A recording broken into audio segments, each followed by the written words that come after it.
Power creep is a problem in just about every game that updates regularly, but it feels impossible to deal with. There is a source of infinite game design power. Wait, you'll give me 10 spells to bind power creep and make it do my bidding for only the cost of my immortal soul?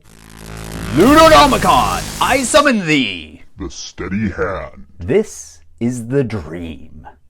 Just keep a steady hand on the wheel and make each new addition to your game exactly as powerful as the last. This is usually what angry people in forums want. Unfortunately, it's impossible, or close to it, unless you're willing to sell your soul to an ancient grimoire of game design knowledge. However, a good design team will try to make perfectly balanced additions first. It will fail, but it will prevent the worst of the power creep. How do you do this? Define your power curve early. I'm going to need to put out a video on power curves, aren't I? And stick to it. Then playtest, playtest, playtest. When the inevitable failures happen, the designer's natural first instinct is to break out the hammer. The ban hammer. The steady hand approach is what you use when things are going perfectly. Bans are what you use when things have gone wrong. That's not to say that game developers should never use bans, but they should only break out the hammer when things are bad. Real bad. Why? Because it makes people angry! Angrier than anything else. Except for a broken game. Think about it. Your players invested something to get whatever it is that is breaking your game. This could be money for a card or miniature, in-game currency for new equipment, experience to spec into a build, or just the time to learn how to pull off an insane combo. And now the devs are going to come in and steal their favorite toy, a toy that is definitionally one of the best toys in the game? It's worth noting that many games only ban in competitive settings, like tournaments. There's nothing that prevents you from playing Akuma on your own copy of Street Fighter II, and Wizards does not, at least yet, have agents checking your deck for fast mana in your home. There are games that get away with bans on the regular. Playing Yu-Gi-Oh! Looks like a hellscape to me, but I'm not here to yuck anyone's yum. For the rest of games, let's look at tools that make it a little less likely that the players pull out the pitchforks. Nerf. One step down from the ban is the Nerf. Instead of getting rid of the problematic item, you can just make it a little worse. By the way, the term Nerf comes from an update for Ultima Online back in the day. A patch made players feel like they were using Nerf weapons. I think you can probably tell from that example that they were not exactly happy about it. Not as unhappy as if their weapons were just banned, but pretty unhappy. Think about if you bought and painted a miniature for a tabletop game because you are excited about its powerful, cool rules. You bring it to your local game shop where your opponent gleefully informs you that new errata takes it from an awesome inclusion in your list to an idiotic one. That's not good. Which is why designers usually prefer Buff. Brilliant! Instead of taking from the players with the too powerful thing, we'll just give to the ones with the less powerful stuff. Everyone is happy, job done, no possible flaws in the plan. We don't need the next 6 things on this list even. We'll just upgrade everyone to a new, higher power level. Oh no. I just invented power creep, didn't I? Buffs, that is, increasing the strength of weak options, feel much better in the short term than nerfs do. But if they're strong enough to really matter, then they start a cycle of pushing everything higher and higher in the long term. Also, nerfs and buffs are both really difficult to implement into physical games. We may need to think bigger. Reset. I already talked about the difference between how Magic and 40K handle this tool elsewhere, so I want to get a little weird when talking about resets. So weird that I'm gonna leave games for another world where power creep matters. Comics! You know what, to my mind, the biggest difference between DC and Marvel Comics is? Every few years, DC blows up and takes out everything in their continuity with a crisis. If Superman gets a crazy world-shattering power that the authors have a hard time dealing with, then that power can just go away after the next reboot. This can be upsetting to fans who have invested in the status quo, but gives a good baseline for new fans. Marvel Comics just doesn't do this. Technically, every mainline Marvel story has happened in the same timeline. Compare early Wolverine stories, where he's a tough guy who heals pretty fast, but will still be bandaged from a knife wound days later, to some later stories where he regenerates from a single blood cell. Each author pushes the power a little farther until the fiction just kind of breaks. Just like a game would. Rotate the format. This is the OG fix for power creep in Magic the Gathering. Way back in the 90s, the designers realized that it was impossible to balance the full card pool and still make splashy new cards. So they came up with a clever workaround. They created and promoted a format where only recent cards could be played. We call this standard nowadays, and for more than a decade it held back the flood of power creep. Think of it like a reset, but with two big advantages. Players know it's coming before they buy in, and it never wipes everything away, so you never need to restart completely. Eventually, they even developed a system they called the Escher Stairwell, where the designers would make a different segment of cards very powerful with each set. So, for example, you could be wowed by big creatures in one set and enchantments in the next. Eventually, those sets drop out of standard, and so they can put out a new big creature set at the same power level they had, still being impressive, but without worrying about competition from the old set. Wow, I am getting dizzy. And unfortunately, the public started to feel the same way about rotating sets.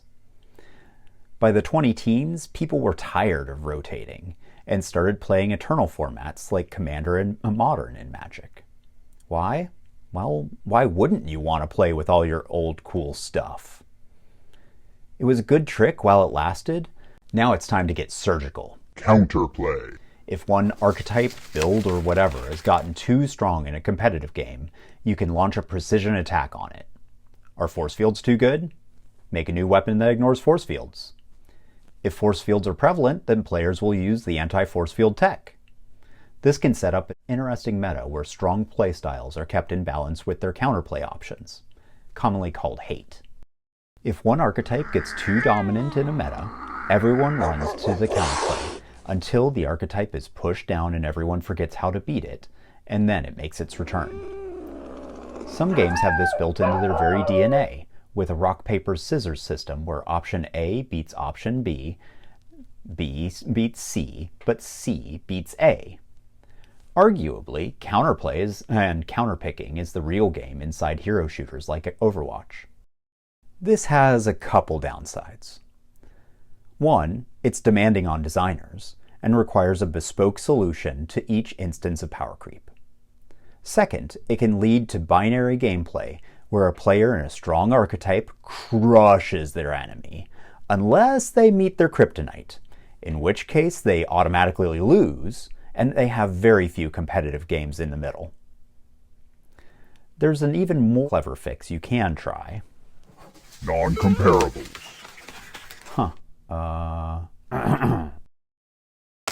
One way to keep power creep at bay is to avoid making game pieces that do the same thing as other pieces you made before. Try to make your options as different as frogs and Wednesday afternoons. Which one's better? I don't know.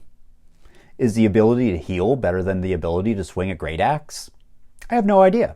And if your players don't know, they can't complain about power creep. By the way, there's a sort of 8A, which is creating team roles. The conversation of whether a healer or a fighter is better is kind of moot when you have to have at least one of each on your team. These methods help, and they give more space for designers to make new rules without obsoleting old options. But the safety provided can also be a dangerous mirage. Remember, no amount of playtesting will ever uncover a game's secrets as well as players will. If you make power hard to judge for players, it will be 100 times harder to understand for the designers. Maybe it's time to just give up and never make new mechanics. Cosmetics. It's time to fight mechanics with non-mechanics. Instead of making new game pieces sell, just dress the stuff you already have in cute little coats. Maybe a darling hat. And sell them. Yay, cosmetics. You may think I'm sounding cynical, even derisive, but I don't mean to. As I hope we have seen, balancing against power creep is incredibly hard, and the stakes are high. A mistake can doom a game. However, players need something new to keep them coming back. Art can be bad, but I've never seen a new bit of art break a game. A steady diet of cosmetics can keep players happy while playtesting new rules is ongoing, which helps out that steady hand from the beginning of the video. When all that fails, we have to talk about the real dark arts. Economics! Back, dismal science! Money makes the world go round, but it can also keep the world from spinning too fast. A company can just make it really expensive to do the powerful thing in order to limit the impact of power creep. There is a couple of ways to do this. Most common way is to use some sort of randomization in primary sales to customers, booster packs, loot boxes, blind bags, battle pass rewards, and that sort of thing, and then let the invisible hand of the market decide what is good and set prices on the secondary market. Only those willing to sink in the money can have game-breaking power, and most of us are just not willing to spend that kind of money. This works, but I'm gonna be honest here. I'm a trailer park kid. Tying money to power just feels gross to me, and it probably does to you too. Most multiplayer games that have a pay-to-win problem also have a power creep problem. You have to keep pushing up the power level of the casuals to get the whales to keep spending. That was 10 ways to combat power creep, but I really don't want to end on a downer like that. If I throw in my firstborn, can I get a number 11? Ride the lightning. Just let her rip. Yeah, in the long term, the game is going to catch fire and explode, but it will be a glorious experience. Let's be honest, most games don't have a long term. It's not a sin to design for today. This is the route some Kickstarter games go with. Flashy Kickstarter, big box, half dozen day one supplements that make the game into an absolutely unwieldy mess. It's big, it's flashy, it's dumb, but it's fun. This can be taken too far. See my sad points about economics. But the goal is to sell well enough that future you can spend time fixing power creep instead of spending time fixing up a resume. This can even be sustainable. If players know, as an absolute fact, that a game is broken, they are forced to have a conversation about how broken they are going to let it be on this day with these players. That's what keeps the Commander format and Magic functioning. Before each game, you have a Rule Zero conversation about what you're okay with. Perhaps tomorrow we will play with mass land destruction in stacks, but not today. The online equivalent of the Rule Zero conversation is a matchmaking algorithm, which, as someone who plays Brawl quite a bit, I have many thoughts about. But we are out of time, and I need to remember what I did with my soul and firstborn before the devil comes to collect their due.